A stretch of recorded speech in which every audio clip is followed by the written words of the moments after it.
I'm Paige Toon, the author of The Accidental Life of Jessie Jefferson. I thought you might like to have a little short extract from the book. These are actually our page proofs, we haven't even got printed copies yet, so you're well ahead of the game. I've chosen an extract which is basically when Jessie finds out about who her real dad is. It's something that's really bothered her entire life, that her mum has never told her the truth about who her real father is. And her mum has sadly died 6 months ago, and she thinks that she's never going to find out the truth, so she's gone completely off the rails. She's a real bad girl, sort of drinking, smoking, getting into all sorts of trouble, and her stepdad is really worried about her. Anyway, one night she sort of just walks out and goes out for a big sort of party with her friends, and when she comes back, her stepdad's sort of really quite silent and really quiet about everything, and she's a bit fed up with why he's not just arguing with her. She'd rather he was that way. Okay, so his eyes are wide open, and when he speaks, it's with stunned horror. Why are you always such a little? He stops himself and takes a deep breath. Go on, say it, I yell, tears filling my eyes. My next question comes out of nowhere. Do you know who my real dad is? His mouth abruptly shuts. Do you? I ask again. He looks away from me and the blood drains away from my face. Do you? I ask once more, this time with shock. I step around the coffee table and kneel in front of him. Stuart, I ask, my pulse still racing. Stu, please, do you know? He won't meet my eyes. I thought that when Mum died I'd never find out the truth. If you know, you have to tell me.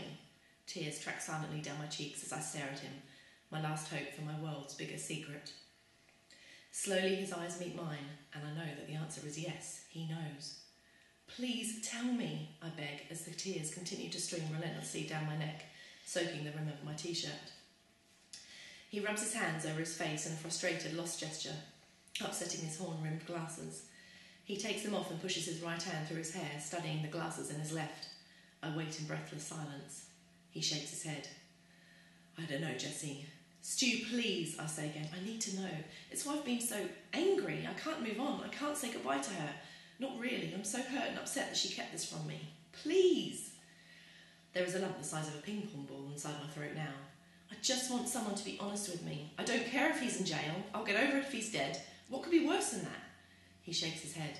He's not in jail. My breath catches and I freeze, staring at his face. And he's not dead, he adds. Then who is he?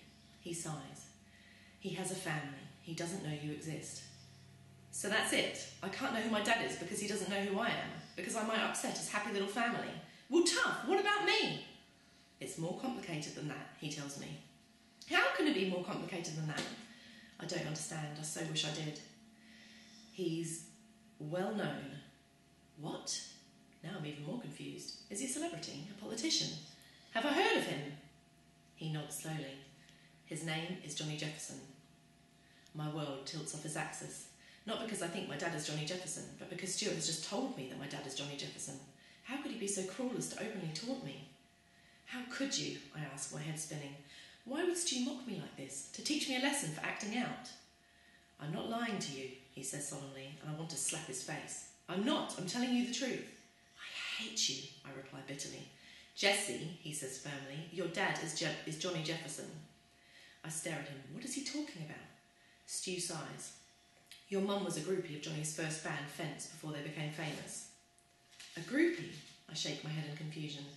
Yes, she followed the band everywhere, was obsessed with Johnny. My face flushes. Are you being serious? If you're lying to me, I will walk out of this door and you will never see me again, I swear vehemently.